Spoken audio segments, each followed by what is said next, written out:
10:00 na nga ng gabi guys, pero tingnan nyo kung nasaan kami ngayon. Nandito kami sa Walmart. Halos umulan din ng buong araw. Matutulog na sana kami ni Kano, kaso sumagi sa isip ko na may mga pakwan pang natira sa mga nabili na namin kahapon. Kaya sabi ko kay Kano ay balikan namin. Hindi ko alam if ako lang yung nakanotice nito, pero pag malapit na kasi yung winter, umiiba yung lasa ng watermelon. Ganyan yung nangyari sa amin. As in, kada bukas namin ng pakwan guys, ang lasa niya ay ibang-iba talaga sa mga watermelon na nabibenta from summer. At ayan, nagtaka ako kung bakit ang tagal-tagal ni Kano sa loob guys. Sabi ko sa kanya, bilisan niya kasi naiihi na ako. Pakwan lang talaga ang pakay namin sa pagpunta namin dito. Pero hindi ko alam bakit tumagal yung asawa ko sa loob. At eto pala ang ending ng matagal kong paghihintay. I ain't getting watermelon.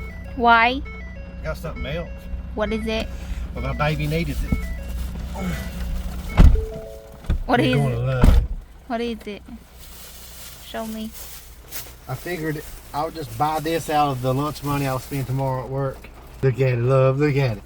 And then look at this. Look, there's little hands that don't scratch his face. Oh my goodness!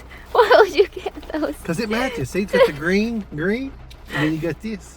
It's too early! Ayan pala yung rason kung bakit nagtagal si Kano sa loob guys. Pumunta pala siya sa baby section at naghanap ng kung ano-ano para sa anak niya. Masaya naman ako na makikita ko talagang excited siya. Although ilang beses niya sinabi na gusto niya talaga ng babae. Pero kahit ano pa man yung ibigay ng Panginoon ay mahal na mahal namin yung magiging anak namin. So hanggang dito na lang muna dahil maghanap pa kami ng watermelon sa ibang stores. Bye!